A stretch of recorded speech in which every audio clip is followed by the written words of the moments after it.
We want to go back to the situation in Gaza, and for more, we're joined by Juliette Touma, Director of Communications at the UN Relief and Works Agency for Palestine Refugees in the Near East. Thank you so much for joining us.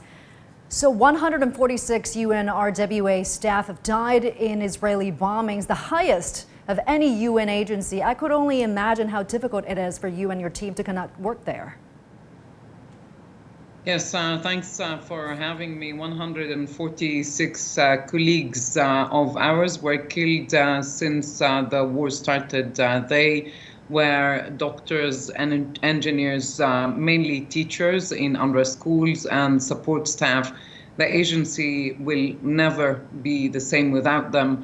And because of the ongoing war unabated, we've not even had the time or the chance to mourn them and grieve them properly. It is an extremely difficult time for your team. And South Africa has accused Israel of genocide conduct in Gaza and has brought this case to the International Court of Justice. Do you think that the hearings might actually help in the conflict?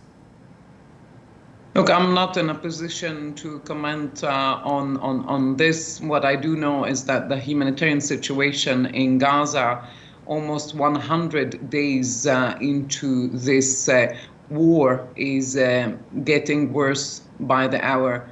I'm sitting here as there is a storm and rain engulfing the region.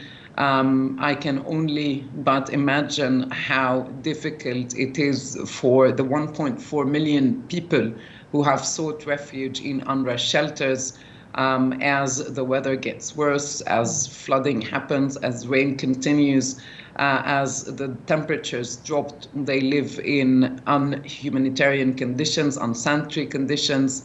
And there's meanwhile very little supplies coming in, including to shield them from winter.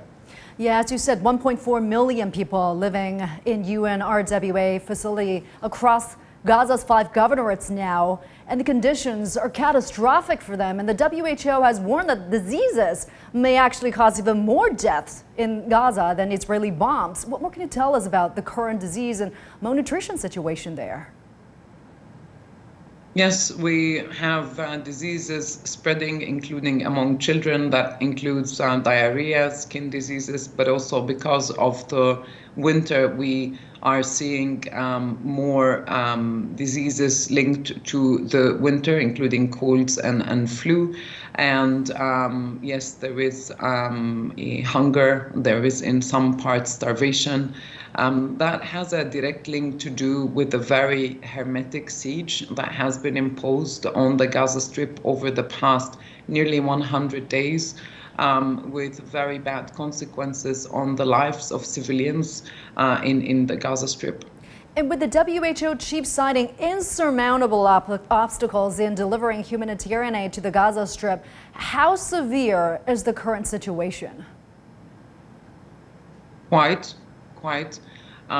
There's been a process put in place that is supposed to facilitate the delivery of humanitarian assistance into the Gaza Strip, except that this process has been cumbersome and very, very complex, totally unnecessarily. So what needs to happen is, first of all, an increase in the flow of humanitarian supplies and to have a less complicated process. And so that supplies, humanitarian supplies, we're talking about the basics here, food, hygiene supplies, water, fuel, those supplies need to come in faster and smoother. Ms. Juliette Touma, we appreciate the work your team has done there. Thank you very much for bringing us this information. You're welcome. Appreciate it.